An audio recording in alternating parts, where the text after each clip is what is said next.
अपने मनों को तैयार करते हैं। Thank you Jesus, thank you Lord, thank you father, thank you Jesus.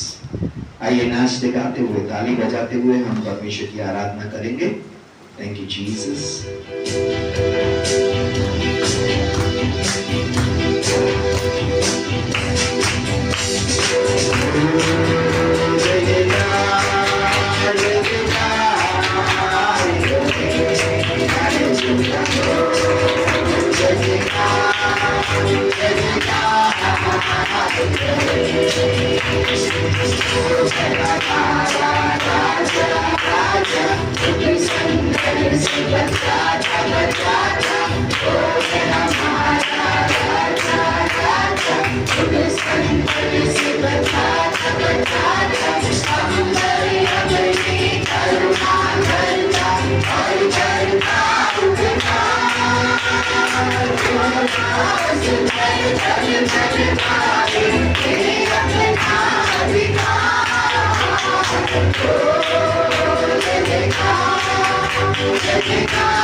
हम क्या गा रहे हैं?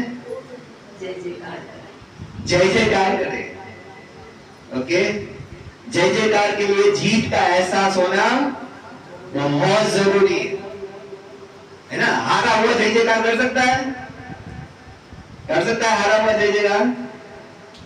आज हम परिस्थितियों से अगर हारे हुए अपने आप को समझेंगे तो हम जय जयकार नहीं कर पाएंगे। अगर हम जानते हैं कि हमारा परमेश्वर हमें परिस्थितियों पे, बीमारियों पे, हर समस्याओं पे, हर रोगों पे जय देने वाला परमेश्वर है, तो ही हम जय जयकार कर पाएंगे। अगर हमें पता है हमारी टीम जीत रही है तो उत्साह अपने आप शरीरों में दिखता है, फेस पे दिखता है, हर जगह दिखता है। तो आज हम जीतने वाली टीम में, आमीन, क्योंकि परमेश्वर हमारे साथ है। हम कभी हार नहीं सकते, ना समस्याओं से, ना बीमारियों से, ना तकलीफों से, ना रिश्तों की समस्याओं से, किसी से भी हम हार नहीं सकते, क्योंकि हमारा परमेश्वर जय देने वाला परमेश्वर है। ठीक है, तो जय जयकार गाना है, लेकिन जय जयकार के एहसास के साथ, सिर्फ मुंह से ओ जय जयकार करें ऐसे नहीं, हमारे शरीरों में, हमारी तालियों में, हमारे नाचने कूदने में वो जय जयकार दिखना चाहिए। आमीन। चलो फिर से कोशिश करते हैं।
सिंहासन सिंहासन पृथ्वी बनी है आसन आसन आकाश उसकी महिमा बताए हंस धरा दुनिया सारी पृथ्वी उसकी रचना उसका ही करना ओ जय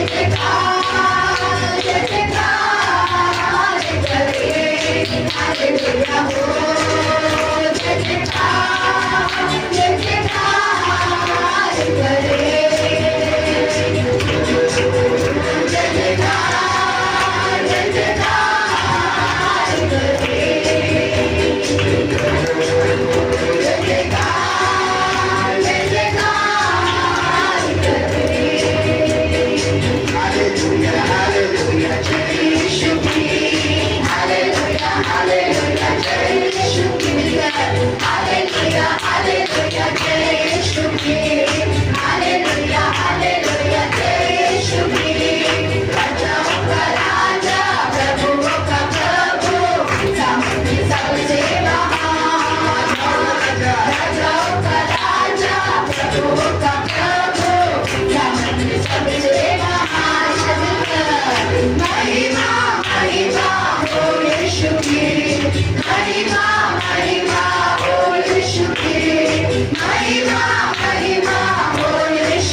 प्रभु सारा आदर महिमा आपको देते हैं परमेश्वर। सिर्फ आप महिमा के योग्य परमेश्वर है प्रभु। आज हमारी नहीं आपकी महिमा होने वाली बन सके परमेश्वर। प्रभु आपका नाम ऊंचा उठाया जाए परमेश्वर। आपका राज्य आए और आपकी इच्छा हमारे जीवन में, हमारे परिवारों में ऐसी पूरी हो जैसे स्वर्ग में पूरी होती है परमेश्वर। Thank you Jesus, thank you Lord, thank you father God, thank you Jesus, thank you Lord.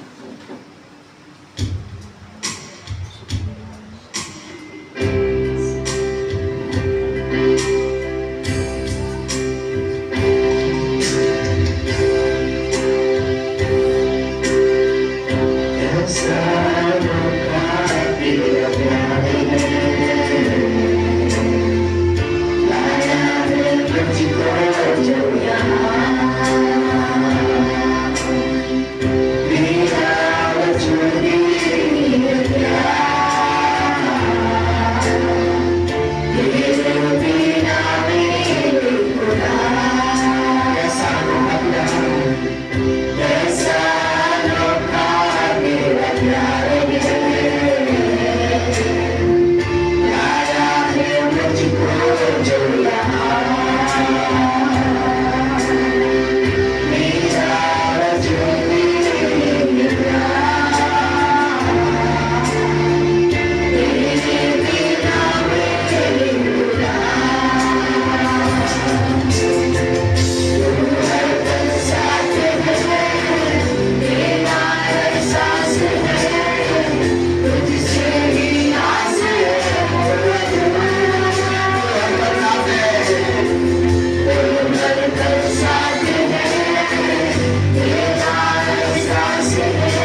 उसके कपड़े का एक कोई छूऊंगी मैं चलती हो जाऊंगी। आज हम जिस परिस्थितियों से सालों से लड़ रहे हैं, आज विश्वास के साथ परमेश्वर के पास आकर कहे प्रभु आज मैं तुझे छूकर ये समस्या, इस बीमारी, इस तकलीफ, इस प्रॉब्लम से आजाद होना चाहता हूं परमेश्वर। हर जगह तुझ में हर पल तेरी सर्वेश्वर, हर पल तेरी सर्वेश्वर, हर लम्हा तुझ में हर पल तेरी सर्वेश्वर, हर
पर ही मेरा भरोसा है। परमेश्वर को आनंद करो। यीशु तुझ पर ही मेरा भरोसा है। तुझ पर ही मेरा भरोसा है। यीशु तुझ पर ही मेरा भरोसा है। अंधेरा मेरी राह पर जा भी जाए तो, मेरे भविष्य की आशाएं भी टूट जाए तो। अंधेरा मेरी राह पर जा भी जाए तो, मेरे भविष्य की आशाएं भी टूट जाए तो। सहारा मेरा इस जहां में कोई ना हो, तो फिर भी तुझ पर भरोसा है। आज कोई सहारा ना हो, सहारा मेरा इस जहां में कोई ना हो, तो फिर भी तुझ पर भरोसा है। तुझ पर ही मेरा भरोसा है। यीशु तुझ पर ही मेरा भरोसा है। तुझ पर ही मेरा भरोसा है। यीशु तुझ पर ही मेरा भरोसा है। लहराऊंगा मैं झंडा तेरा, स्वागत लिए यीशु मसीह। देखूंगा तुझको इन आंखों से मैं, विश्वास मेरा व्यर्थ न होगा। लहराऊंगा मैं झंडा तेरा, स्वागत लिए यीशु मसीह। देखूंगा तुझको इन आंखों से मैं, विश्वास मेरा व्यर्थ न होगा। मेरा मन, शरीर और आत्मा तुझे अर्पण करूं, क्योंकि तुझ पर ही मेरा भरोसा है। मन, शरीर, आत्मा, मेरा मन, शरीर और आत्मा तुझे अर्पण करूं, क्योंकि तुझ पर ही मेरा भरोसा। आइए मिलकर घोषणा करें। तुझ पर ही मेरा भरोसा है। यीशु तुझ पर ही मेरा भरोसा है। मनुष्य पर नहीं, नौकरी पर नहीं, तुझ पर ही मेरा भरोसा है। यीशु तुझ पर ही मेरा भरोसा है। तुझ पर ही मेरा भरोसा है। यीशु तुझ पर ही मेरा भरोसा है। तुझ पर ही मेरा भरोसा है। यीशु तुझ पर ही मेरा भरोसा है।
यस, सिर्फ गीतों में नहीं प्रभु, जीवन में आज आपको प्रथम स्थान देने में हमारी मदद की। यीशु के नाम से आज पवित्र आत्मा हमारे जीवनों की हर एक प्राथमिकता पे नियंत्रण लेने वाला बने प्रभु, ताकि जैसे आपने कहा मेरा भोजन मेरे भेजने वाले की इच्छा को पूरा करना है। आज हर वो चीज जो हमें आपकी भूख से खाली करता चली जा रही है पिता, उसे हमारे जीवनों से हटाइए मेरे पिता, और हमें आपकी भूख से, पिता की इच्छा को पूरा करने वाली भूख से भरिए पिता परमेश्वर, ताकि जीवितों के कोने पे हम आपकी इच्छा को पूरा करके आपकी महिमा कर सके पिता। जैसे आपके पुत्र ने कहा, हे पिता तेरी इच्छा पूरी करके मैंने पृथ्वी पर तेरी महिमा की है, आज हमें भी आपकी इच्छा पूरी करके इस पृथ्वी पर आपकी महिमा करने में मदद और सहायता कीजिए। धन्यवाद के साथ ये प्रार्थना उद्धारकर्ता यीशु मसीह के नाम से मांगते हैं, आमीन।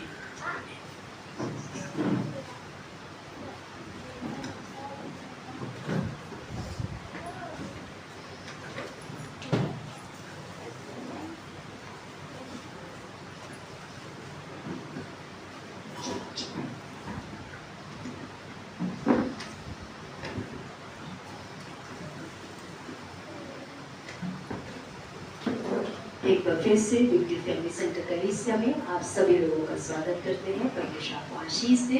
ऑनलाइन के माध्यम से जुड़े हुए अपने विश्वासी भाई बहनों का भी हम स्वागत करते हैं, जो फेसबुक के माध्यम से, यूट्यूब के माध्यम से इस समय या आने वाले समय पे हमारे साथ जुड़ेंगे। परमेश्वर आपको आशीष दे। प्रभु आपकी सहायता करे कि आप प्रभु के वचन, आशीष और योजना में आगे बढ़ते रहे।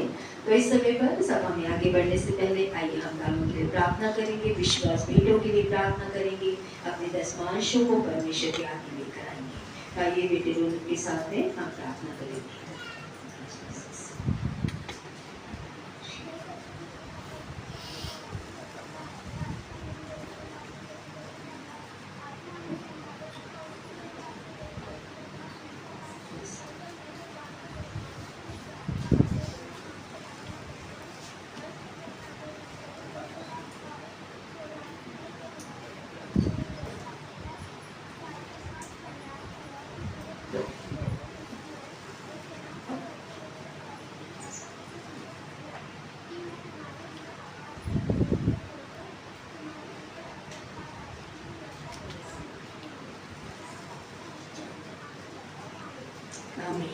आप उसे देना चाहते हैं, आप आगे दे सकते हैं इस समय पर।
आप भी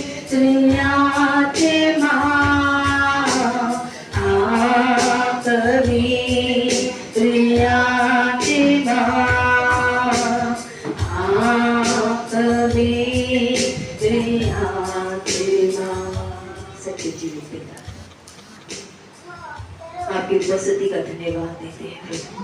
आपके अनुग्रह, आपकी दया, आपकी कृपा, आपके प्रेम की भलाई के लिए प्रभु जो पापी होते हुए भी आपने हम पे प्रकट की पिता, उसका आभार प्रकट करते हैं पिता। आज आपके वचन को प्रभु जो आपकी इच्छा को प्रकट करता है पिता, जो आपके मन को प्रभु हमारे मनों के बीच में लेकर आता है मेरे पिता, आज उसको समझने के लिए बुद्धि मांगते हैं पिता। आपका वचन कहना जिसमें बुद्धि की घटी हो वो आपसे मांगी।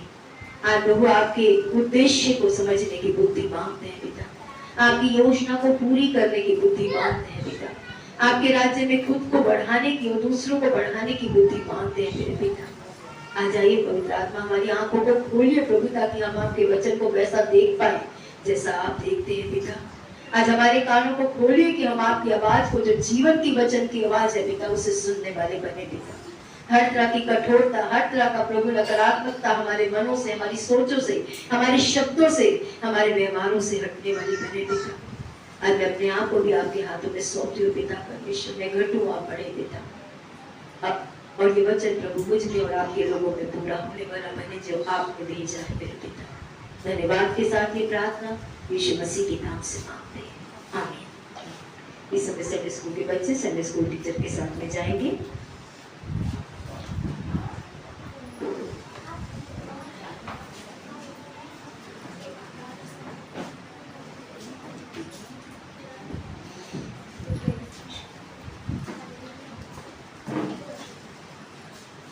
विक्ट्री फैमिली सेंटर कलीसिया, अगर आज आप बहुत समय से हैं या उस समय से हैं या कभी कभी आने वाले विश्वासी या प्रभु के जन हैं, तो हर बार हमारी कलीसिया इस बात को याद दिलाती है 6 महीने में, लेकिन परमेश्वर ने बोला है कि हर महीने अब समय आ गया है जब मैं चाहता हूँ कि हर महीने विश्वासियों को मेरे राज्य के बारे में समझाया जाए, मेरी योजना के बारे में बताया जाए। तो हर महीने हम इसे समझेंगे और बेहतर रूप से अपने लिए और कलीसिया के लिए प्रार्थना करेंगे। फिलहाल 2 हफ्ते हम इन बातों को समझेंगे। आप में से जो लोग मॉर्निंग प्रेयर में हैं या रेगुलर आप आते हैं, आपको उपवास प्रार्थना के बारे में संदेश को भेजा गया, मैसेज दिया था मैंने। अगर आप करना चाहते हैं तो सभा से जाने से पहले आप मुझे बता के जाइएगा। अपने घर में भी चाहते हैं तो वो भी आप बता के जाइएगा। कल एक बहन ने मुझे फोन किया और कहा पास्टर जी 2 घंटे बहुत ज्यादा नहीं है, तो मैंने उससे कहा कि 2 घंटे मेरे हिसाब से बहुत कम है। जिस परमेश्वर ने स्वर्ग छोड़ा, क्रूस पे इतना बलिदान किया, अगर हम विश्वासी होके 2 घंटे का बलिदान नहीं कर सकते तो इसमें मैं अपने लिए कहूंगी, अगर मैं नहीं कर सकती तो मेरे लिए बहुत शर्म की बात है कि जिसने, जो माँ बाप आपके लिए पूरा जीवन दे देते हैं और वो कहता है 10 दिनों में से एक बार 2 घंटे तू दे दे, क्या ज्यादा मांगा माँ बाप ने?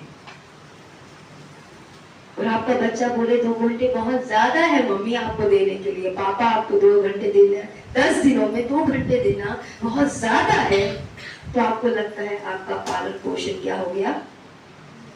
मैं तो ये कहूंगी कि मेरा व्यर्थ हो गया कि मैंने इतना त्याग करके अपने बच्चे को इतना लायक बना दिया और आज मैं 10 दिन छुट्टी पे आ रही हूँ और कह रही हूँ 10 दिनों में बेटा मेरे साथ 2 घंटे दे दे, और मेरा बेटा बोले कि मम्मी मैं बहुत व्यस्त हूँ, मेरे पे बहुत जिम्मेदारियां हैं और मैं आपको 2 घंटे नहीं दे सकता। मेरे लिए शर्म की बात है कि मैं अपने माता पिता के प्रति, ये दिखाता है कि उसके त्याग को नहीं समझती, उसके बलिदान को नहीं समझती। कि मैं अपने लिए कह रही हूँ, मैं आपके लिए नहीं बोल रही, इसलिए प्लीज आप अपने, मैं अपने लिए इस बातों को कहूंगी। आप क्या करते हैं ये आपका निर्णय है, क्योंकि विक्ट्री फैमिली सेंटर दबाव से सेवा नहीं लेता, क्योंकि परमेश्वर क्या कहता है, मैं दबाव से देने वाले से प्रसन्न होता, वैसा बोलता है नहीं, प्रेम से देने वाले। हम सीख रहे हैं कि परमेश्वर ने हमें स्वतंत्र क्यों किया? 2 बातों के लिए, उसकी आराधना, उसकी सेवा, 2 चीजों के लिए हम स्वतंत्र किए गए लोग हैं। तो इस हफ्ते और अगले हफ्ते जो हम बातें सीखेंगे उसका टाइटल है कि परमेश्वर की दया या परमेश्वर का तरस हमारा मिशन है। परमेश्वर की दया और परमेश्वर का तरस हमारा मिशन है। योना रचित पुस्तक में हम देखते हैं 4 अध्याय उसका 2 वचन, जहां परमेश्वर का सेवक कहता है, मैं जानता था कि तू अनुग्रहकारी परमेश्वर है। योना ने कहा, मुझे पता था तू अनुग्रह करने वाला परमेश्वर है, तरस करने वाला परमेश्वर है, तू दयालु परमेश्वर है। तो हमेशा अपने लोगों पे दया ही करता है, विलंब से क्रोध करने वाला परमेश्वर है, जल्दी से गुस्सा नहीं हो जाता तू ऐसा परमेश्वर है, तू करुणा निधान है, तू दया से भरा हुआ परमेश्वर है और दुख देने से कभी खुश नहीं होता। क्या हम अपने लिए परमेश्वर के इस वचन को लेंगे आज? क्या आज आप कहेंगी, परमेश्वर मैं जानती हूँ कि तू मुझ पे अनुग्रह करने वाला परमेश्वर है, तू मुझ पे दया करने वाला परमेश्वर है, तू मेरी गलतियों के प्रति विलंब से क्रोध करने वाला परमेश्वर है, तू करुणा निधान परमेश्वर है, तू मुझे तकलीफ दे के कभी खुश नहीं होता। ये वो परमेश्वर है जिसकी आप और मैं आज सेवा करने के लिए बुलाए गए हैं। योना को ये पता था, और आज आप में से कई लोगों को कुछ बातें पता है, कुछ बातें नहीं पता है, लेकिन चाहे आपको पता है चाहे आपको नहीं पता है, सबसे पहले तो हम मिशन, जो शब्द यहाँ पे मैंने उपयोग किया है, उसको हम समझेंगे। क्योंकि मिशन का अगर आप लिटरल मीनिंग या देखें, या जिस भाषा में इसे लिखा गया है, लैटिन भाषा में इसे लिखा गया है, जिसका मतलब होता है मिसियो। जो मिशन शब्द है उसके लिए मिसियो शब्द आया है, जिसका अर्थ है भेजना। मिशन पर होना किसी उद्देश्य की पूर्ति के लिए भेजा जाना है। मिशन का मतलब होता है भेजना। किस लिए भेजना? किसी उद्देश्य को, किसी काम को पूरा करने के लिए जब आप किसी को भेजते हैं उसे मिशन कहते हैं। जैसे कि हम किसी को दवाई लेने के लिए भेजते हैं, किसी को खाना लेने के लिए भेजते हैं, किसी को कुछ। आपने पीछे एक मूवी देखी होगी, मिशन मंगल, देखी थी? मैंने तो देखी है और मैं हर बार देखती हूँ। और क्यों देखती हूँ मैं आपको वो भी बताऊंगी। इसलिए नहीं कि वो मूवी है, उसमें एक संदेश है जो मैंने पाया परमेश्वर से। मिशन मंगल देखी है किसी ने? और अगर नहीं देखी तो जाके देखिएगा। मैं एक पास्टर होने के नाते आपको ये मूवी देखने के लिए कह रही हूँ, क्योंकि उसमें जो 2 लोग थे, अक्षय कुमार और लेडी का नाम मुझे नहीं पता, वो पूरी तरीके से उस मिशन मंगल को सक्सेसफुल करना चाहते थे, लेकिन जो उनकी टीम थी उनके लिए उनके साथ जुड़ना सिर्फ एक ड्यूटी थी। 2 लोग थे जो उस मिशन को पूरा करने के लिए अपना जी जान लगा रहे थे, लेकिन उनके साथ जो जोड़े गए लोग थे उनके लिए उस मिशन मंगल में शामिल होना सिर्फ एक नौकरी, पैसा कमाने का साधन था। उनका पूरा समर्पण उस मिशन मंगल को सफल करने में नहीं था। इसलिए मैं आगे इस फिल्म से, इसलिए जाके देखिएगा अगर आपने नहीं देखी तो, और उस उद्देश्य को समझिएगा जो परमेश्वर ने मुझ पे प्रकट किया। और यहाँ पे हम मिशन शब्द का मतलब समझ रहे हैं, मानवीय मिशन पृथ्वी पर जीवन को बेहतर बनाने का प्रयास करते हैं। यानी एक व्यक्ति जब किसी उद्देश्य को पूरा करने के लिए अपना पूरा समर्पण दे देता है तो वो मानवीय यानी इंसानों के जीवन को बेहतर बनाने के लिए ऐसा करता है। जैसे एक माता पिता, माँ बच्चों को पालने में पूरा जीवन दे देती है ताकि मेरे बच्चों का जीवन अच्छा बने। एक पिता कमाने के लिए अपना पूरा जीवन देता है ताकि मैं अपने घर की पैसे की जरूरत को पूरा करके अपनी पत्नी को एक बेहतर जीवन दे पाऊं, अपने बच्चों को एक बेहतर जीवन दे पाऊं। बहुत से लोग हैं जिन्होंने बहुत से मिशन को चालू किया और बड़ी बड़ी बातों को किया। ये मिशन तो नहीं था जो अभी हमने देखा, जो इंडिया गेट पे कल समाप्त हुआ, लेकिन ये भी एक अच्छा तरीका, अच्छा लगा मुझे जवानों ने जिस तरीके से काम किया। एक उद्देश्य के लिए लड़े सारे के सारे, सबने अपने तरीके से काम किया और बड़े इंजॉय करते हुए किया। मुझे सबसे अच्छा यही लगा उनका कि वो इंजॉय भी कर रहे थे। अभिजीत दीप्ति, अगर उसका नाम मैं सही बोल रही हूँ, इस व्यक्ति ने भी एक मिशन को, एक आंदोलन को छेड़ा और बहुत अच्छे तरीके से उसे सफल भी किया। किस लिए? स्टूडेंट का जीवन बेहतर बनाने के लिए, स्टूडेंट फिर से आत्महत्या ना करे। उन 21 जवानों के 22वां जो 20 जुलाई को एक लड़की मरी, उसको जोड़ते हुए 22 हुए। जो इस सरकार के कई नाकामियों की वजह से जिनके घरों के बच्चे चले गए, जिनके बच्चों ने तनाव सहा,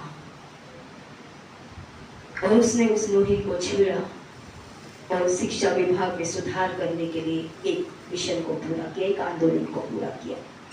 और ऐसा करके उसने बच्चों के, यानी कि नीट देने वाले स्टूडेंट्स के लिए एक बेहतर बात को किया, ताकि आगे ऐसी घटनाएं घटित ना हो। लेकिन ये था मानवीय मिशन, यानी एक इंसान की एक उद्देश्य को पूरा करने के प्रति एक जंग करें, एक लड़ाई करें, एक मेहनत करें। लेकिन जब परमेश्वर किसी मिशन की बात करता है, परमेश्वर का वचन जब किसी मिशन की बात करता है, तो मनुष्य के जीवन को सदा तक बदलने की बात करता है। परमेश्वर सिर्फ इस पृथ्वी के जीवन को ही बेहतर करने की बात नहीं करता, बल्कि सदा तक उस व्यक्ति का जीवन बदल जाए, बेहतर हो जाए और अनंत तक वो आशीषित हो जाए। ये परमेश्वर की योजना है। कई लोग जीवन बीमा लेते हैं। उद्देश्य क्या होता है? वे जब तक जीवित रहेंगे अपने परिवार की जरूरतों को पूरा करेंगे और जीवन ना रहने पर हमारे परिवार की जरूरतों को पूरा किया जा सके। वो आगे तक सोचते हैं। और एक प्रेम करने वाले माता पिता जीवन बीमा लेते हैं। एक प्रेम करने वाला पति जीवन बीमा लेता है, क्योंकि वो चाहता है कि मेरे बाद मेरे बच्चों को, मेरी पत्नी को समस्या ना हो। और परमेश्वर जो हम सब से, इस पृथ्वी पर रहने वाले हर एक मनुष्य से प्रेम करता है, वो एक ऐसा मिशन रखता है जिससे पूरी मानव जाति बदल जाए, पूरी मानव जाति के जीवन बेहतर बन जाए। और विक्ट्री फैमिली सेंटर का जो मिशन है वो मत्ती सुसमाचार 28 का 19 और 20 है। 18 भी जोड़ते हैं कि स्वर्ग और पृथ्वी का अधिकार मुझे दिया गया है, इसलिए तुम जाकर सारी जाति के लोगों को चेला बनाओ, उन्हें पिता पुत्र पवित्र आत्मा के नाम से बपतिस्मा दो, उन्हें वे सब बातें सिखाओ जो मैंने तुम्हें आज्ञा दी है, उन्हें मानना सिखाओ। देखो जगत के अंत तक सदैव मैं तुम्हारे संग हूं। ये प्रभु यीशु मसीह के वचन है। इसे महान आज्ञा बोला जाता है। क्यों? वो लास्ट में मैं आपको बताऊंगी। और प्रभु यीशु मसीह ने स्वर्ग उठाए जाने से पहले ये संदेश किसको दिया? चेलों को। क्या संदेश दिया? इसमें मुख्य बात क्या लगती है आपको? जाओ सारी जाति के लोगों को मेरा चेला बनाओ, पिता पुत्र पवित्र आत्मा के नाम से बपतिस्मा दो, जो जो आज्ञाएं मैंने तुम्हें दी हैं उन्हें मानना सिखाओ। देखो जगत के अंत तक सदैव मैं तुम्हारे साथ हूँ। इसमें मुख्य बात क्या है जो यीशु मसीह बोल रहे हैं? आपको क्या लगता है? इंग्लिश में वर्ब बोला जाता है, हिंदी में क्रिया बोला जाता है। अगर आप उस शब्द को समझ पाए तो वो मैं आपसे, क्या है मुख्य बात इसकी? क्या कितने लोग कहते हैं जाओ मुख्य बात है? हाथ उसी में खड़े करना जिसमें आप कब एक ही जगह, ये नहीं कि आप उसमें भी हाथ खड़ा कर दो और इसमें भी, एक ही में दोबारा फिर चांस नहीं मिलेगा। सिस्टर शशि का कहना है जाओ मुख्य बात है। ठीक है, आप में से कितना कहते हैं चेला बनाओ मुख्य बात है? मैं दोबारा नहीं कर सकते आप। ठीक है, आप में से जितनों ने खड़ा किया दोबारा नहीं कर सकते, इस बात को ध्यान रखिएगा। ठीक है, बपतिस्मा दो मुख्य बात है। आप में से कितना कहते हैं? आप में से पूछा किसी में भी हाथ नहीं खड़ा कर ले। एक बार तो आपको चांस मिला है। बपतिस्मा दो ये मुख्य बात है यीशु की। आप में से कितने कहते हैं कि आज्ञा मानना सिखाओ, ये मुख्य बात है?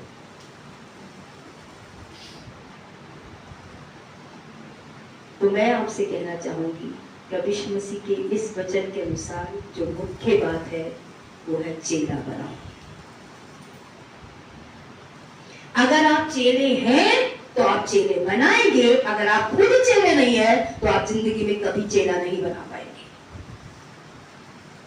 फिर से कहूंगी, थोड़ा सख्त लगे तो मुझे माफ कर दीजिएगा। अगर मैं चेला हूं तो मैं चेला बनाऊंगी, अगर मैं खुद ही चेला नहीं हूं तो मैं चेला नहीं बना पाऊंगी।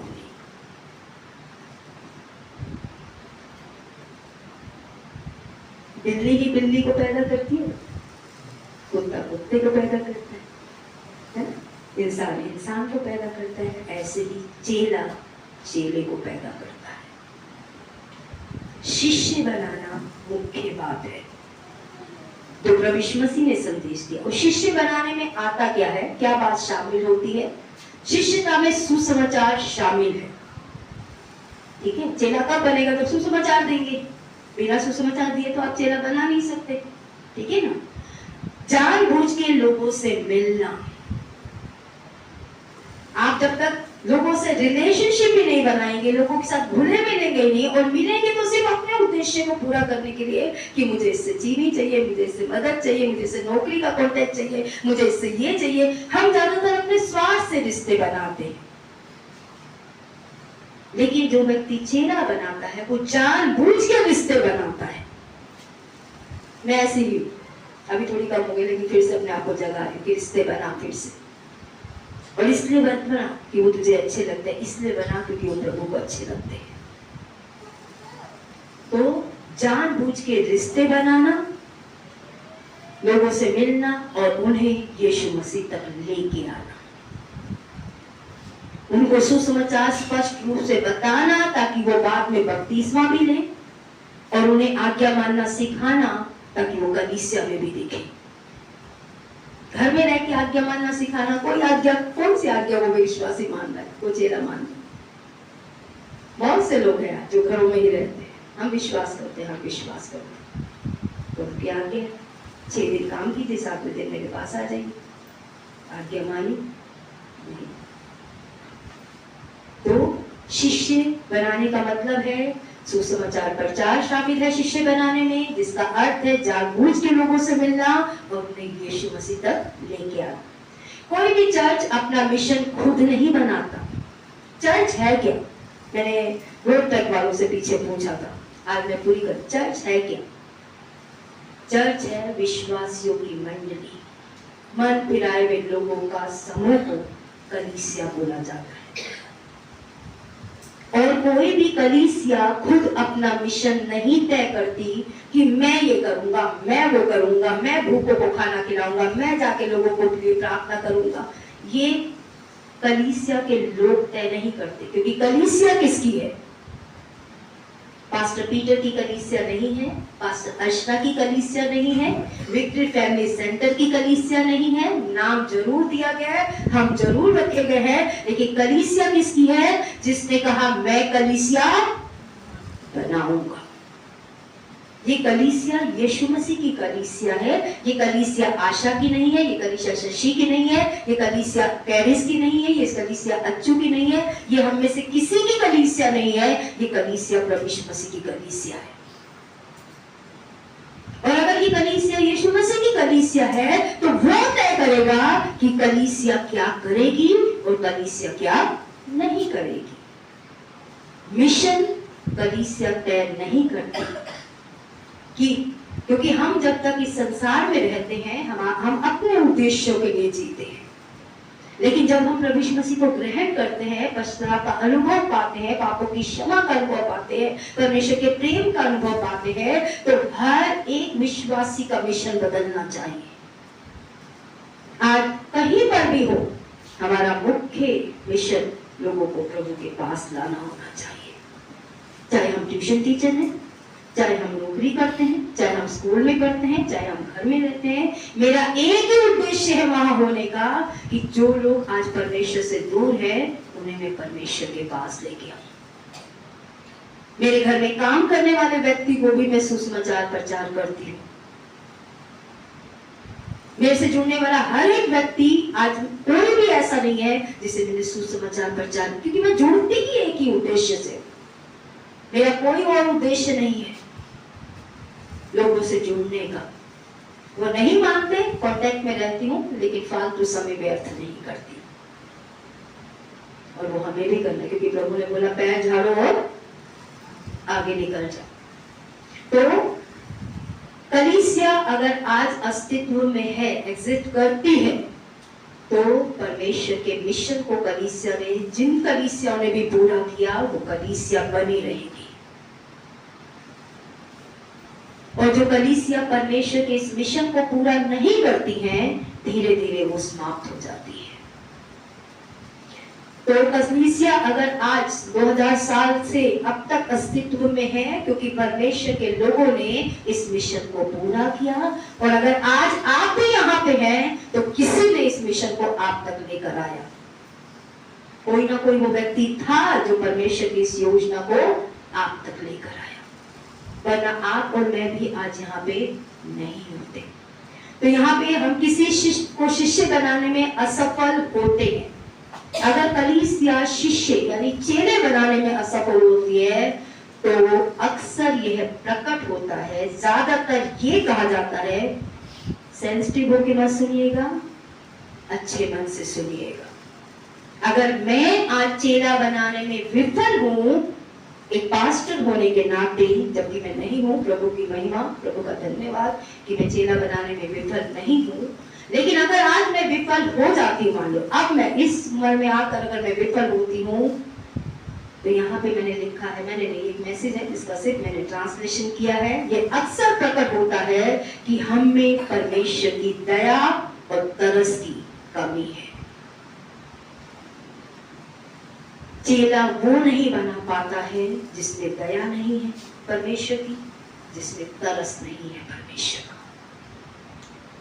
और आज मैं चाहती हूँ हम इसीलिए उपवास रखें कि परमेश्वर हमें दया दे, हमें तरस दे लोगों के लिए, ताकि हम शिष्य बना सके। क्योंकि शिष्य वो नहीं बना पाती कलीसिया या विश्वासी जिनमें दया नहीं है, जिनमें तरस नहीं है। मत्ती 9:36 में यीशु ने भीड़ को देखा और उसने लोगों पर तरस आया, उसको लोगों पर, क्योंकि वे उन भीड़ों की नाई थी जिनका कोई रखवाला ना हो, व्याकुल और भटके हुए लोग थे। आज लोग समस्याओं से भरे पड़े हैं।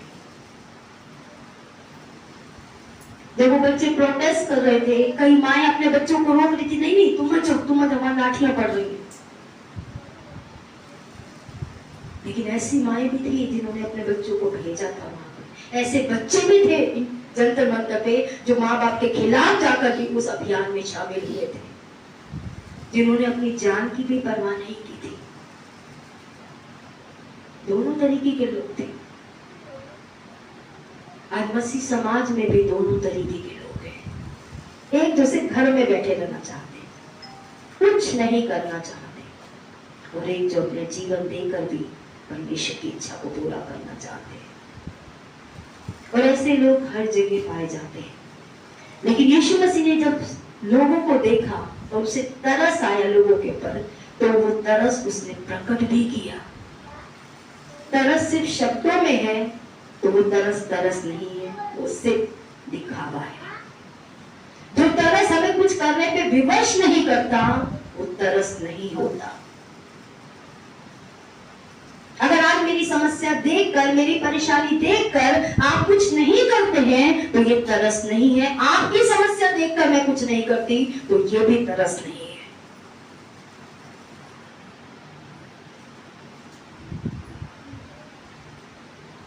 ये बात हमें समझनी पड़ेगी। तरस होता क्या है, आइए इसे भी समझे, क्योंकि ये तरस जो है वो एक ग्रीक शब्द के अनुवाद को हम देखेंगे, क्योंकि ग्रीक और इब्रानी भाषा में लिखी गई है बाइबल, उसके अनुसार ही उन बातों को, कई शब्दों को समझेंगे। यूनानी भाषा में एक गहरे प्रेम को व्यक्त करता है, जो व्यक्ति को कर्म करने के लिए प्रेरित करता है। परमेश्वर की दया और तरस कभी भी निष्क्रिय नहीं रहते, वे हमेशा सक्रिय रहते हैं। तो तरस क्या है? जो आपको विवश करता है, आपको मजबूर करता है, आपको फोर्स करता है कि आप लोगों के लिए कुछ करें, आप अपने समाज के लिए कुछ करें, आप अनाथों के लिए कुछ करें, लेकिन वो करना सुसमाचार के बाद होना चाहिए। कई लोग घरों में जाके प्रार्थना करते हैं, अच्छी बात है, मैं गलत नहीं कहती, लेकिन अगर आपने सुसमाचार नहीं दिया तो आपने उस व्यक्ति को अनंत मृत्यु से नहीं बचाया। आप धन देकर, कपड़े देकर, चीजें देकर उसके जीवन को यहाँ तो बेहतर बना देंगे शायद कुछ क्षण के लिए, क्योंकि वो जो भी आप देंगे सारा जीवन तो चलेगा नहीं। आपने कभी किसी को ऐसा कुछ दिया तो सारा जीवन चलेगा उसके। इसलिए मैं हर एक से कहती हूँ, किसी के देने से आपकी कभी घटी पूरी नहीं होगी।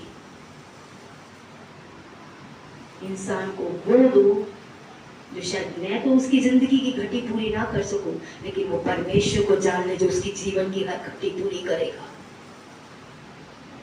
हम लोगों को परमेश्वर देना है,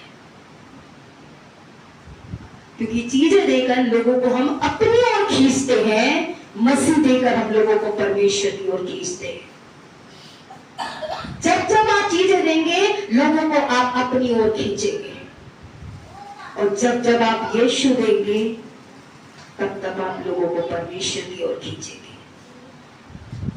आप उसकी जिंदगी में सदा नहीं रहेंगे, लेकिन परमेश्वर रहेगा।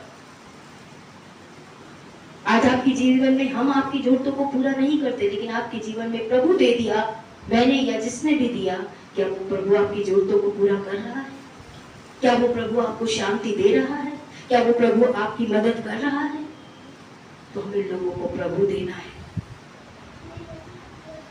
शारीरिक आशीषों से ज्यादा दिन नहीं चलता। हाँ, वो व्यक्ति खुश हो जाता है, मुझे पास्टर जी ने ये दिया, मैं ये दिया, लेकिन वो जीवन की जरूरतों को पूरा नहीं करता। तो आगे की ओर हम बढ़ेंगे। तरस या दया केवल सहानुभूति से कहीं अधिक है। ठीक हो जाएगा बहन, सब ठीक हो जाएगा। हाँ बहन, हम प्रार्थना करेंगे। बाइबल में लिखा है, जब तुम देखो तुम्हारा भाई नंगा है, भूखा है, और कहो मैं प्रार्थना करूंगा, तो ऐसी दया किस काम की?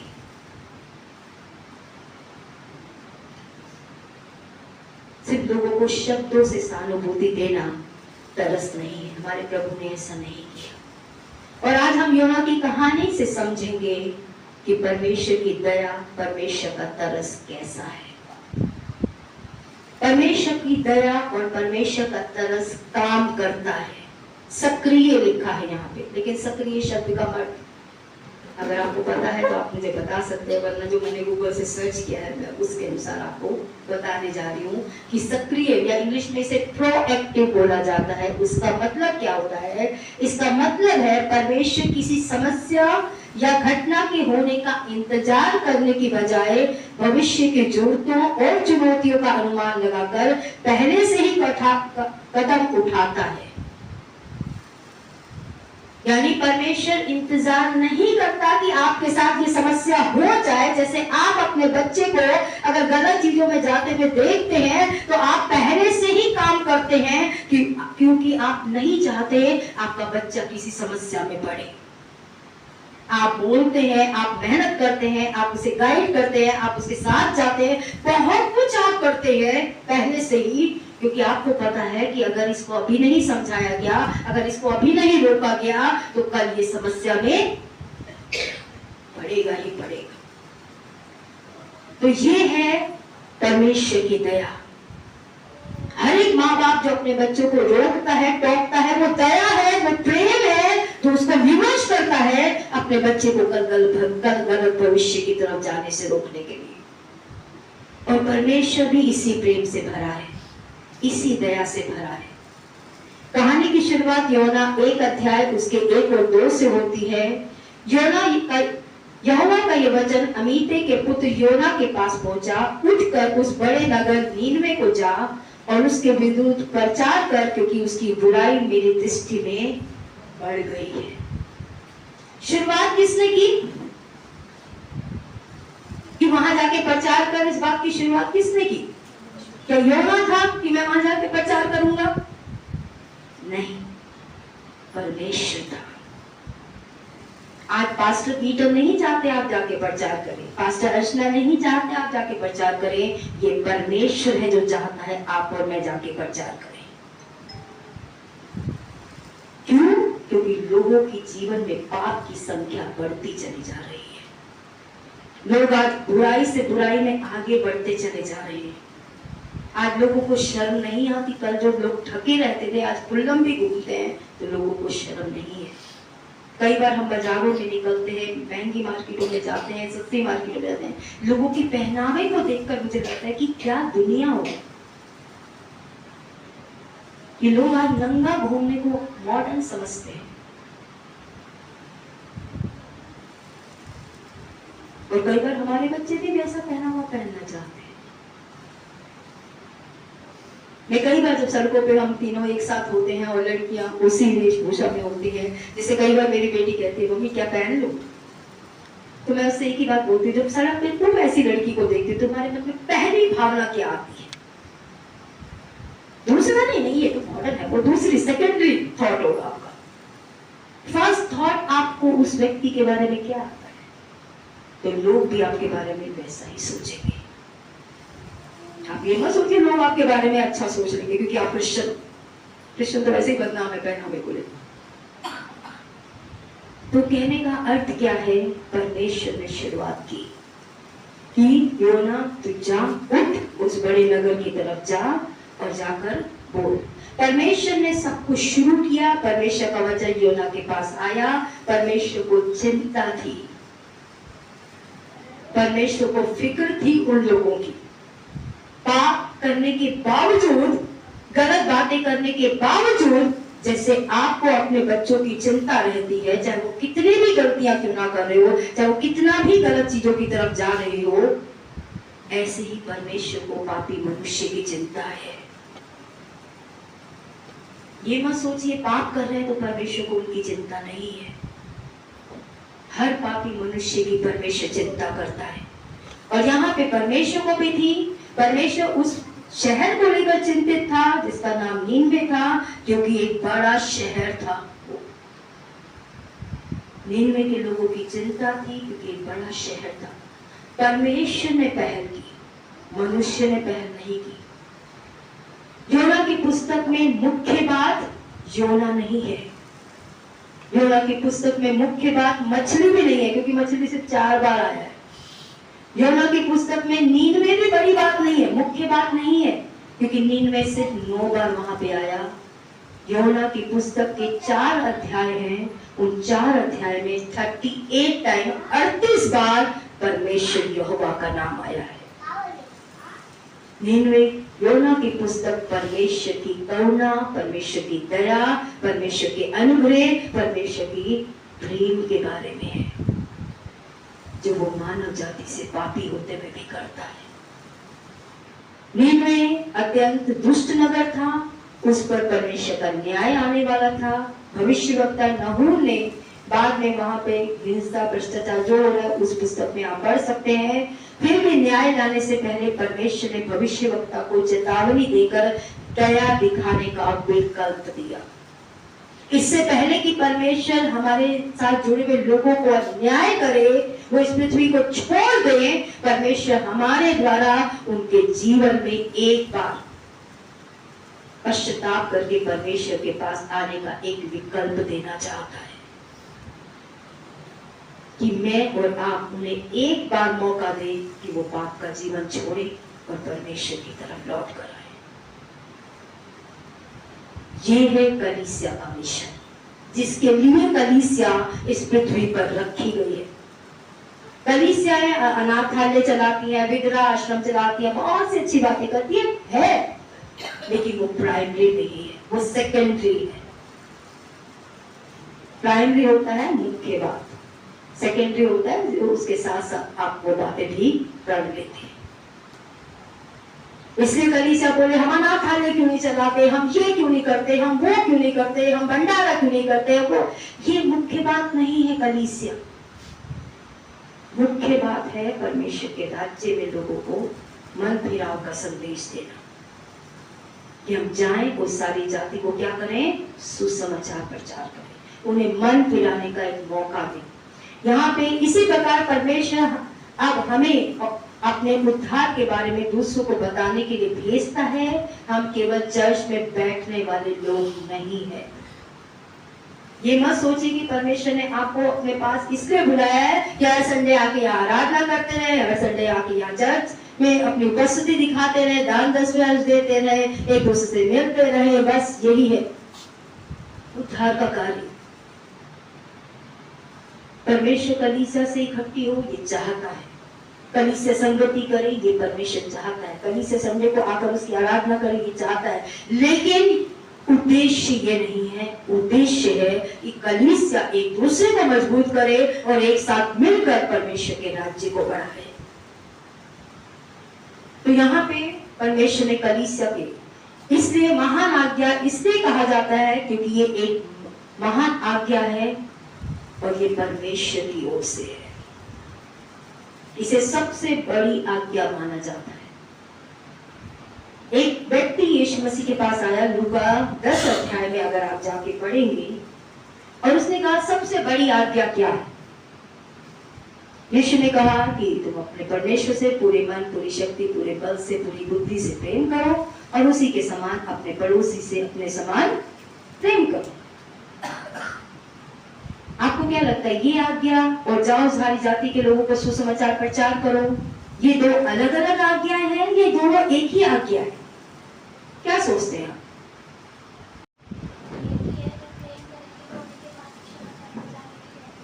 हाँ, जब प्रेम करेंगे तब तो सुसमाचार लेके जाएंगे। आप में से कौन कहता है अलग है? अलग है ये कौन कह रहा है? एक ही में हाथ उठाइए। कौन कह रहा है दोनों एक ही है? ये दोनों आज्ञाएं एक ही आज्ञा है,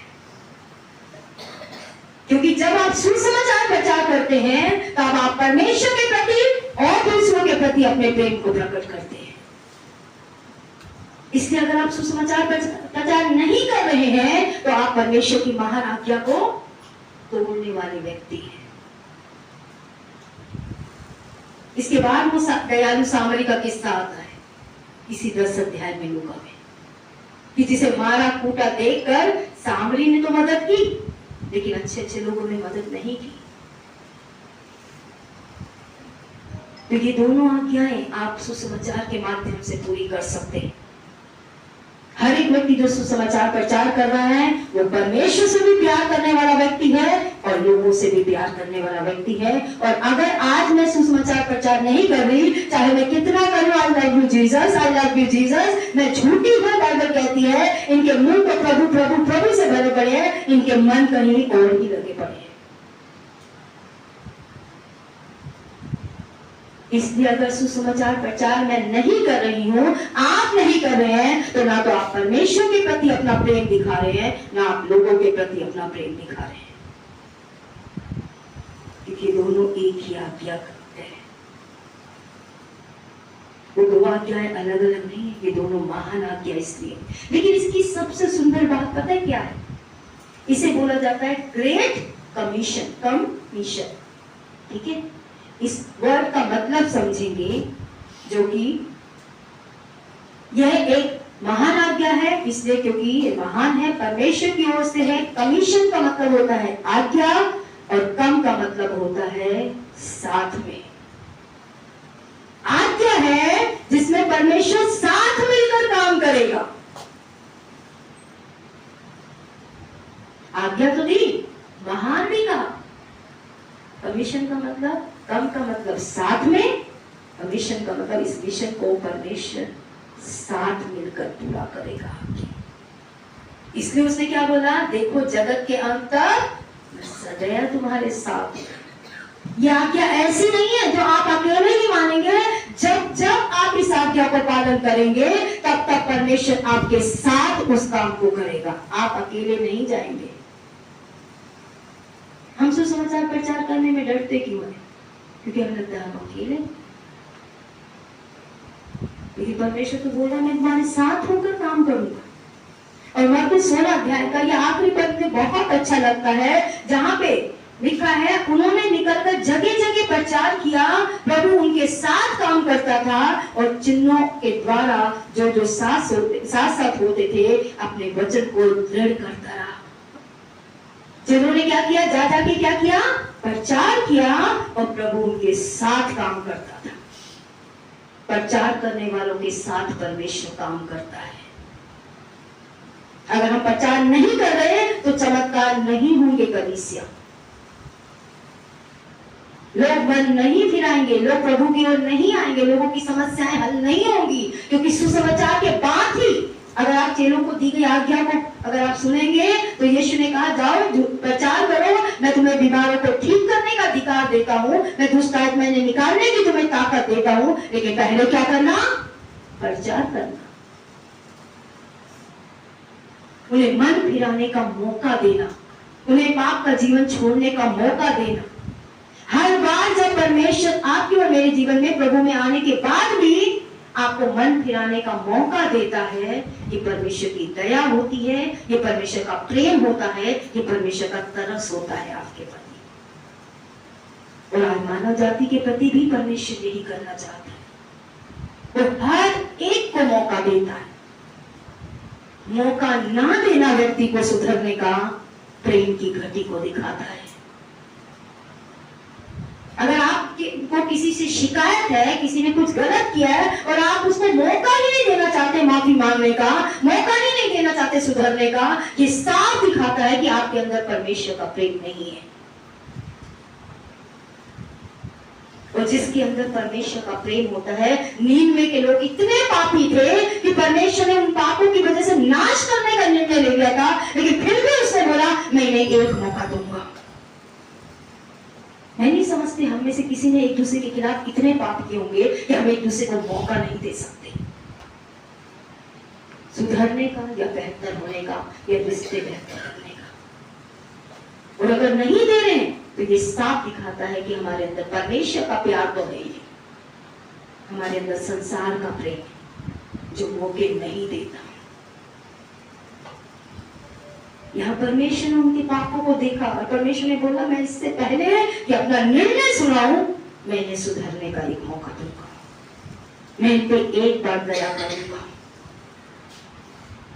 और हमें भी आज लोगों के प्रति ये रवैया रखना है, अपना फैसला सुनाने से पहले एक बार सुधरने का मौका देना है, एक बार अपने आप को बेहतर करने का मौका देना है।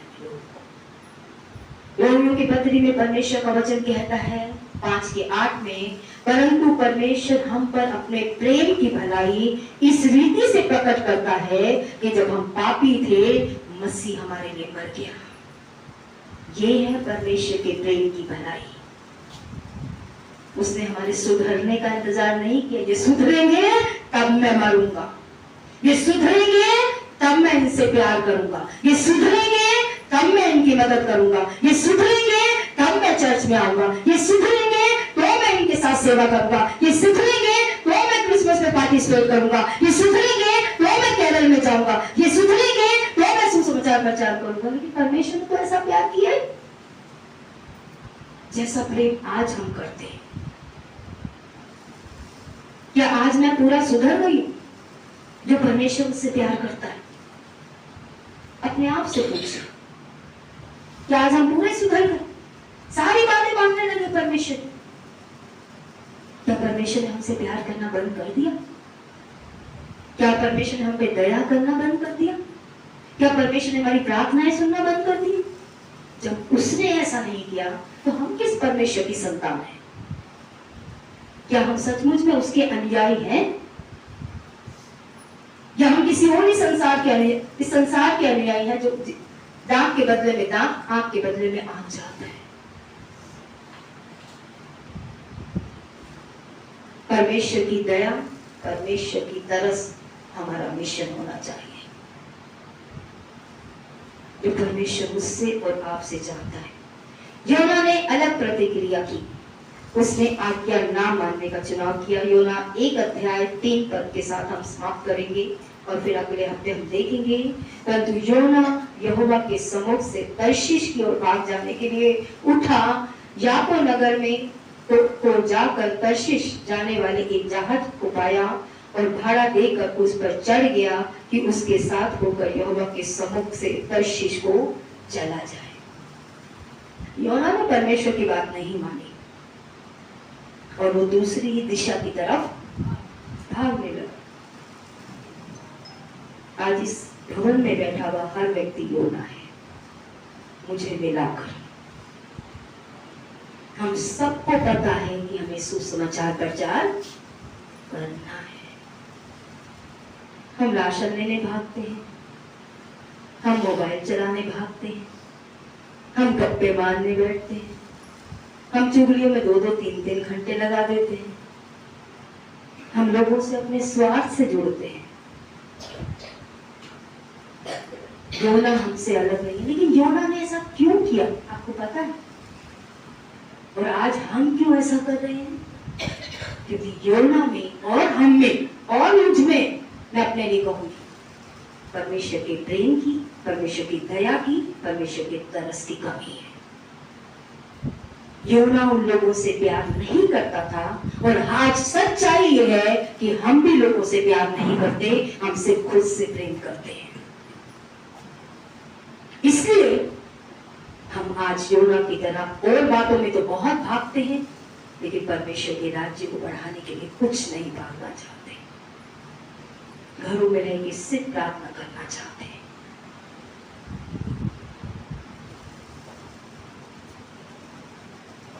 मैं आज आपसे पूछती हूँ, जिन घरों में आप रह रहे हैं, जिन बिल्डिंगों में मैं रह रही हूँ, जिन रिश्तेदारों में परमेश्वर ने हमें रखा है, जिन प्रियजनों में हमें परमेश्वर ने रखा है, उनमें से कितनों को हमने सुसमाचार प्रचार किया है? मैं अपने आप से पूछूं और आप अपने आप से पूछें, और ये भी पूछे मैंने क्यों नहीं किया। क्या सचमुच में मेरे अंदर परमेश्वर का प्रेम है? क्या सचमुच में मेरे अंदर परमेश्वर की दया है? क्योंकि अगर ये नहीं होगा कलीसिया में, तो कलीसिया कभी रीच आउट नहीं करेगी, दूसरों तक परमेश्वर का राज्य नहीं लेके जाएगी। और अगर आपके जीवन में जो आया, अगर वो भी ना आया होता, तो आप भी आज संसार में ही जीवन को बिता रहे होते।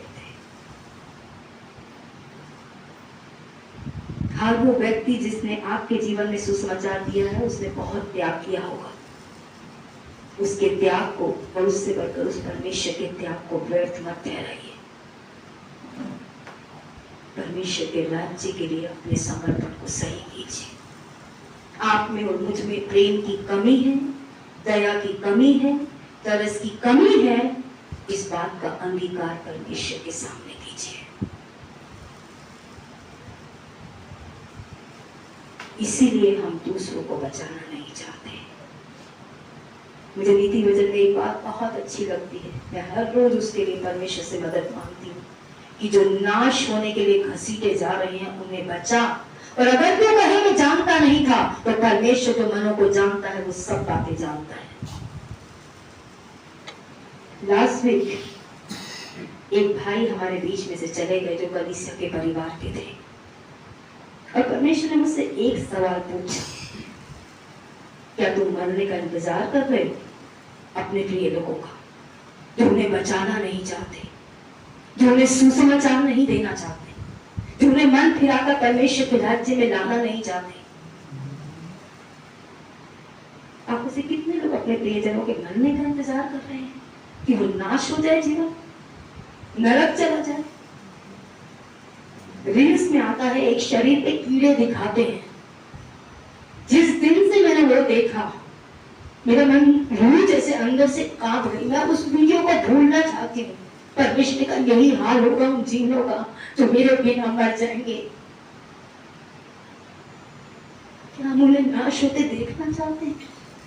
आज उन्हें एक तकलीफ होती है, हमारा मन टूट जाता है, हम रोने लगते हैं, बिलखने लगते हैं। आप कैसे अनंत के क्यों में उस मिट्टी में छोड़ देंगे?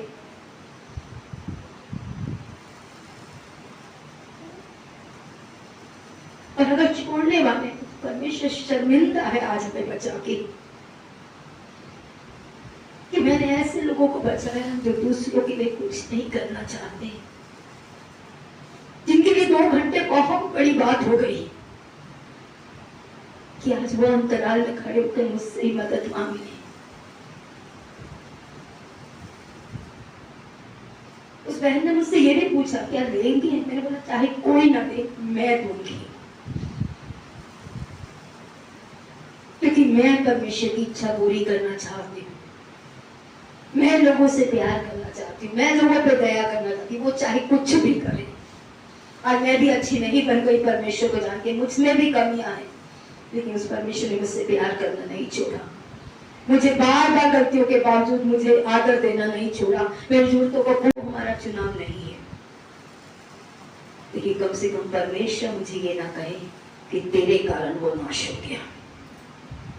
अगर तूने उसे प्रभु के बारे में बता दिया होता तो वो नाश ना होता। आज हम में से कितने लोग रिग्रेट करते हैं, काश परमेश्वर ने हमें पहले चुन लिया होता। और कहूं क्यों नहीं चुना, क्योंकि आपके आस पड़ोस में रहने वाले मसीह आज आपकी और मेरी तरह मुंह बंद करके रहे। अगर उन्होंने मुखों को आपके और मेरी तरह अगर हाथ खोलने का चुनाव किया होता तो बहुत से लोग आज परमेश्वर के राज्य में होते। आज उन्हें क्यों नफरत कर रहा था, क्योंकि उनके काम बुरे थे। आज हमारे पड़ोसियों के काम बुरे, हमारे रिश्तेदारों के काम बुरे, हमारे जान पहचान के लोगों के काम बुरे, हम उनके कामों को ज्यादा देखते हैं, परमेश्वर की दया को नहीं। जो बात भी होते हुए भी हम पर हुई। आज हमें परमेश्वर की दया अच्छी लगती है, लेकिन वो दया सिर्फ आप ही और मेरे लिए नहीं है, वो उनके लिए भी है। क्या आप आज परमेश्वर से दया मांगने के लिए, परमेश्वर से ये हृदय मांगने के लिए कि परमेश्वर मैं मानता हूँ मेरे अंदर तेरा प्यार नहीं है, मैं मानता हूँ मेरे अंदर तेरी तरह लोगों के लिए दया करने वाला स्वभाव नहीं है, कि मैं कुछ करूँ उन लोगों के लिए जो आज पापों के जीवन में बढ़ते चले जा रहे हैं, जो गलत जीवन शैली में बढ़ते चले जा रहे हैं।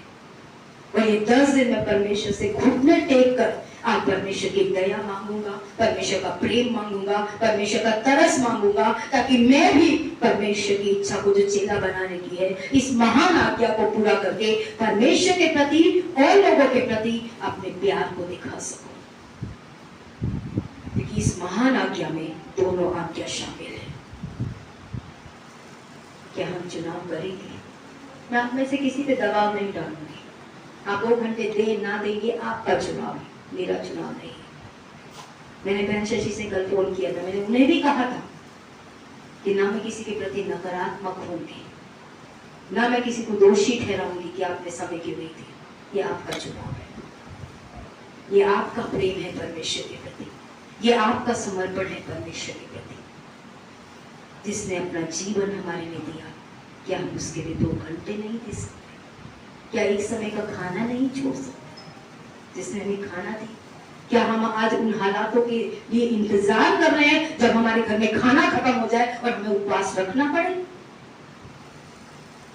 अगर नहीं तो अभी भूखे हो जाइए। यीशु ने कहा जब तक बराती के साथ दूल्हा होता है वो उपवास नहीं करते, लेकिन एक समय आएगा जब दूल्हा नहीं होगा वो उपवास करेंगे। क्योंकि जब तक परमेश्वर का वचन कहता है सारी जातियों में सुसमाचार प्रचार नहीं होगा, तब तक उसका आना नहीं होगा। उसका आना डिले आज हमारी कमजोरी है, जो हमें करना है। मिशन मंगल मैंने आपसे कहा था, जानते हैं मिशन मंगल पूरा कैसे हुआ? जिन्होंने कहानी नहीं देखी जाके देखिएगा। मैं आपसे कह रही हूँ पास्टर होने के नाते, जब उन दोनों लोगों के नीचे की टीम ने अपने जीवन का मिशन मंगल बना लिया, जब कलीसिया अपने अगुओं के साथ मिलकर मिशन को मिशन बनाएगी अपना, उस दिन कलीसिया मिशन में सफल होगी। ये किसी पास्टर का मिशन नहीं है, ये पास्टर पीटर का मिशन नहीं है, पास्टर अर्चना का मिशन नहीं है, ये यीशु मसीह का मिशन है। और जब तक कलीसिया अपने अगुओं के साथ एक होकर इस मिशन को पूरा करने के लिए इसे ड्यूटी के रूप में नहीं, डिवोशन के रूप में करेगी, एक समर्पण के रूप में करेगी, तो ये मिशन सक्सेसफुल होगा। देखिएगा जाकर समय निकाल कर। इसलिए मैं बार बार देखती हूँ और प्रार्थना करती कि परमेश्वर अपनी कलीसिया को ये मन दे कि आज वो मिलकर इस मिशन को अपना मिशन बना ले, परमेश्वर की दया को अपना मिशन बनाए, परमेश्वर के तरस को अपना मिशन बनाए और परमेश्वर के राज्य को बढ़ाए। सिर्फ प्रार्थना न करते रहे, आगे बढ़े। 1 साल हो गया, 17 मार्च को मैंने इवनिंग प्रेयर का साल्वेशन प्रेयर का शुरू किया था। 1 साल से ऊपर हो गया कलीसिया। कब निकलेंगे आप और मैं? कब तक अपने आराम के घर में बैठकर हम सेवा करेंगे? और जिसने अपना जीवन दे दिया उसके लिए कुछ ना करना चाहेंगे। मैं आपको इमोशनली स्टेयर अप नहीं करना चाहती कि भावनाओं में उतार दीजिए। जाइए परमेश्वर के आगे बैठिए, परमेश्वर से पूछिए, परमेश्वर की अगुवाई में फैसला लीजिए कि क्या आप परमेश्वर की दया को, परमेश्वर की तरस को, परमेश्वर के प्रेम को अपना मिशन बनाना चाहते हैं, या अपने ही परिवार की जरूरतों को अपना मिशन बना के अपने जीवन को व्यर्थ करके चले जाना चाहते हैं। चुनाव आपके हाथ में है। आइए अपनी आंखों को बंद करेंगे, अपने सरों को परमेश्वर के आगे झुकाएंगे। योना ने नहीं दिया, योना दूसरी तरफ भागा। आज हम भी बहुत तरफ भाग रहे हैं।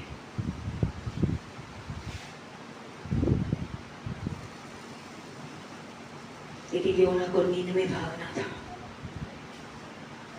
आज हमें लोगों को बचाने की तरफ भागने की आवश्यकता है। शिष्य बनाने का अर्थ हमने सीखा, जानबूझ के लोगों से मिलना, जानबूझ के लोगों से संपर्क स्थापित करना, ताकि उन्हें सुसमाचार प्रचार करके हम यीशु की ओर ला सके। हमने कमीशन का मतलब समझा, परमेश्वर के साथ मिलकर इस मिशन को पूरा करना। जब आप इस मिशन को पूरा करना चाहेंगे, परमेश्वर आपके साथ होकर काम करेगा, क्योंकि उसने कहा जगत के अंत तक मैं सदैव तुम्हारे साथ रहूंगा जब तुम ये सारे कामों को करेंगे। हमने मिशन का मतलब भी समझा, किसी काम को पूरा करने के लिए अपने आप को देना या भेजना। हमने दया का मतलब भी समझा, परमेश्वर के प्रेम से भरकर काम करने के लिए प्रेरित होना। कि आज ये तरस हमारे अंदर है। तरस सिर्फ सहानुभूति दिखाना नहीं, काम करना है। और अगर हमारे अंदर नहीं है तो कोई बात नहीं, इसमें कोई शर्माने की बात नहीं है। हम परमेश्वर से मांग सकते हैं कि परमेश्वर आज ये तरस मुझे दे मेरे पड़ोसियों के लिए, आज ये तरस दे मुझे मेरे परिवार के लिए, आज ये प्रेम दे जैसे तूने मुझे पापी होते हुए भी मुझ पे दया की, आज मैं भी पापी होते हुए उन पे प्रेम कर सकूं, उन पे दया कर सकूं, उन्हें समझ सकूं, उन्हें सुधरने का एक मौका दे सकूं। जैसा हमने सीखा, अगर हम किसी को सुधरने का मौका नहीं देते, अपने आप को बेहतर करने का मौका नहीं देते और सीधा सख्ती करते हैं, तो ये साफ दिखाता है कि हमारे अंदर प्रेम नहीं है। परमेश्वर का प्रेम हमेशा लोगों को सुधरने का मौका देता है, अपने आप को सही करने का मौका देता है। पतरस ने 3 बार इनकार किया, लेकिन फिर भी प्रभु उसके पास गया। छोड़ा नहीं कि तूने 3 बार मेरे को ना कह दी, तू चेला नहीं बन पाएगा। परमेश्वर ने उस पर भी दया की, उससे भी प्रेम किया, उसको भी बदलने का मौका दिया। आज परमेश्वर हमें भी बदलने का मौका देना चाहता है, सुधरने का मौका देना चाहता है।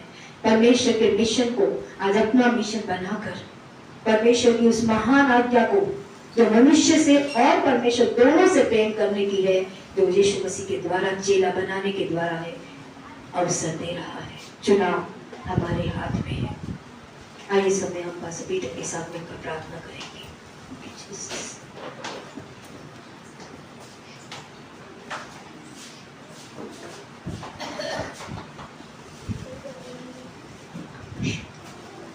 Thank you, Jesus. Thank you, Lord. Thank you, Father God. Thank you, Jesus.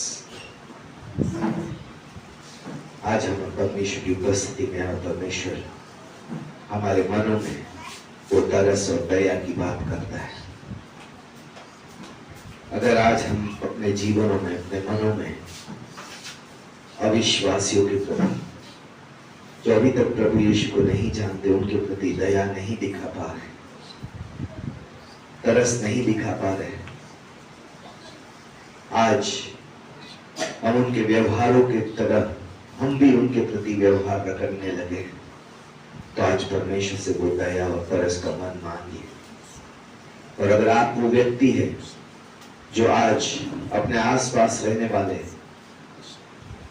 आज अपने रिश्तेदारों में, आज हमारे जान पहचान के दायरों में हम दया या तरस नहीं दिखा पा रहे, तो इस समय परमेश्वर की उपस्थिति में खड़े होकर हम परमेश्वर से प्रार्थना करें, परमेश्वर जो मन आपके पास था दया और तरस से भरा, आज मुझे भी दीजिए यीशु मसीह के नाम से, ताकि परमेश्वर मैं उन पर दया और तरस भरा मन रखकर आज उन्हें प्रभु आपका सुसमाचार देने वाला, उन्हें प्रभु आपके साथ जोड़ने वाला, उन्हें उस अनंत मृत्यु से बचाने वाला, आज अनंत नाश से बचाकर आज प्रभु अनंत जीवन की गिफ्ट देने वाला प्रभु बन सकूं परमेश्वर। आज अगर हम वो व्यक्ति हैं, योना ने कहा मैं जानता था कि तू अनुग्रहकारी दयालु परमेश्वर है, विलंब से क्रोध करने वाला करुणा निदान है।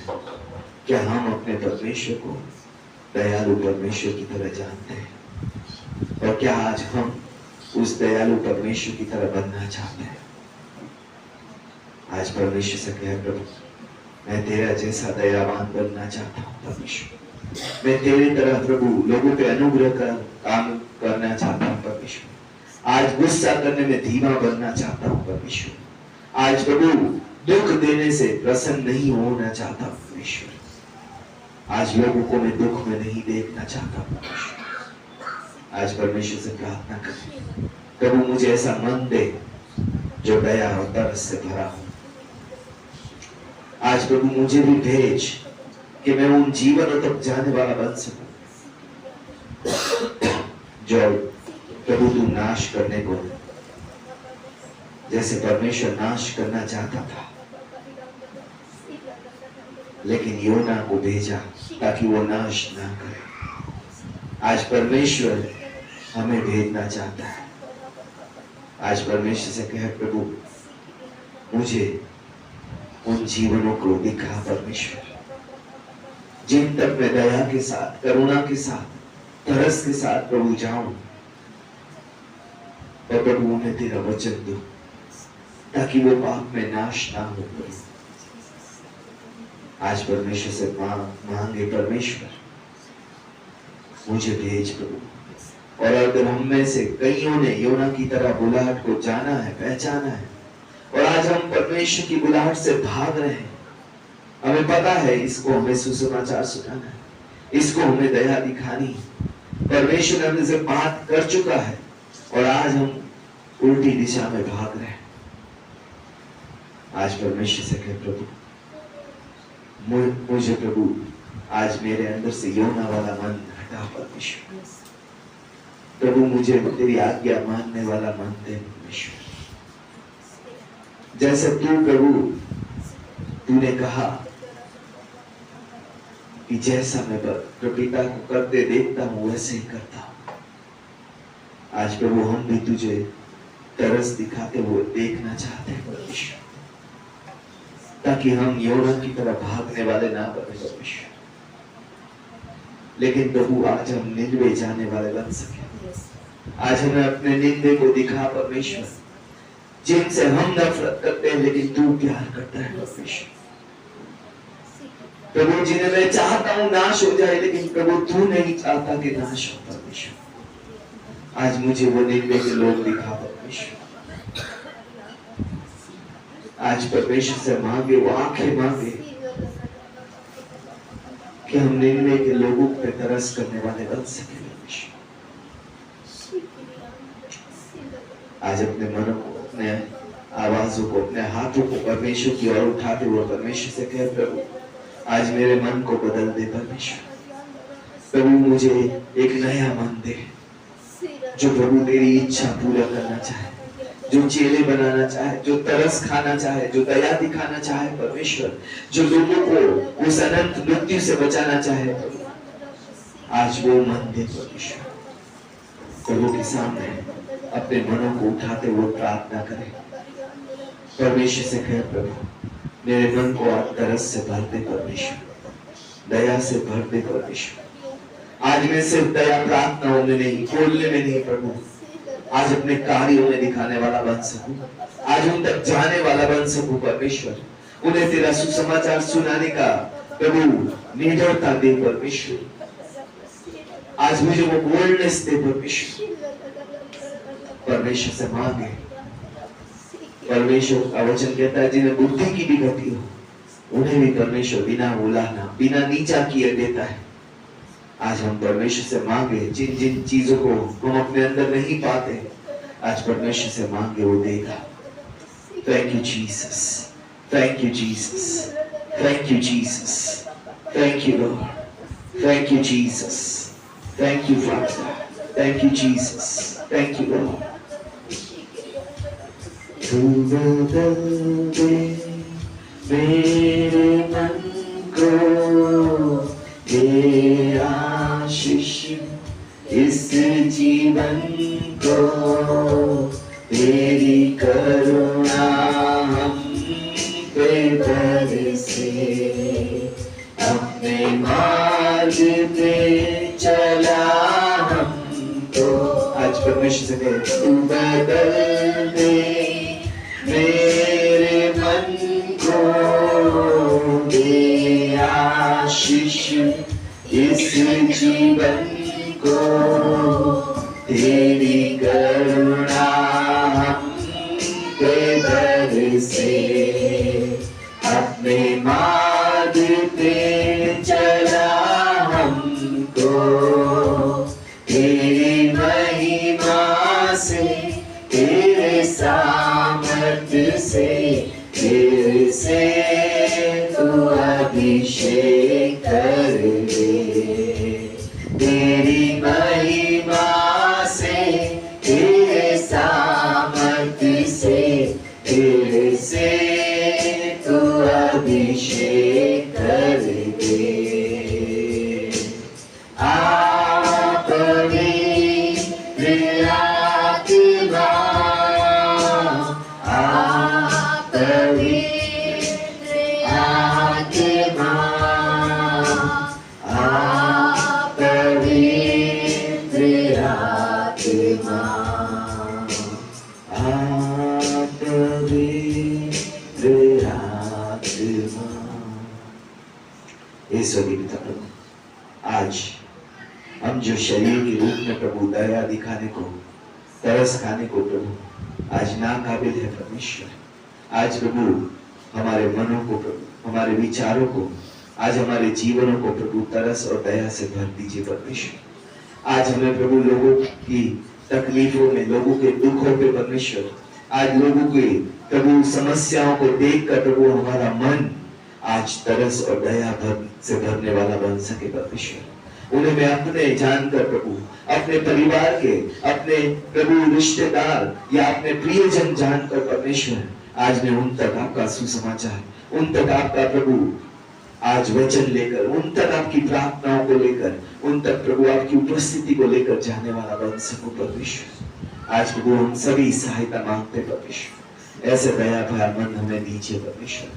आज प्रभु अगर हम भाग रहे हैं अपने निन्वे से परमेश्वर, आज उन लोगों से जिनको प्रभु तू प्यार करता है लेकिन हम नफरत करते हैं परमेश्वर, आज हमारे मनों को बदलिए यीशु मसीह के नाम से परमेश्वर। आज हमें निन्वे के लोगों से प्रभु आपके प्यार से भरकर प्रेम करने में सहायता कीजिए परमेश्वर, सहायता मदद कीजिए परमेश्वर, कि हम आप जैसे बन सके, आप जैसे देख सके, आप जैसा सोच सके परमेश्वर।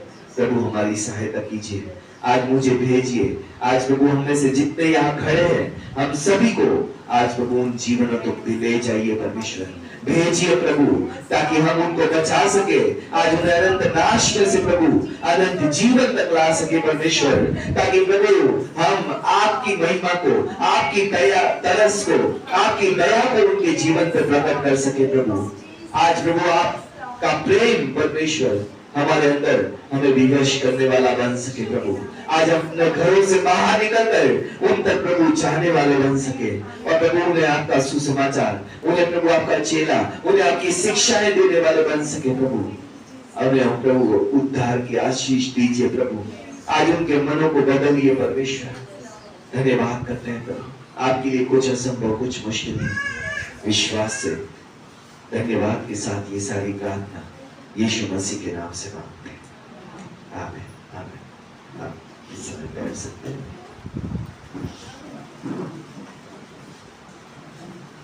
एक बार फिर से विक्ट्री ट्रेनिंग सेंटर कलीसिया में आप सभी लोगों का स्वागत करते हैं। ऑनलाइन के माध्यम से अगर आप हमारे साथ हैं, आपका भी स्वागत करते हैं। परमेश्वर आपको आशीष दे। God bless you. जय मसीह की।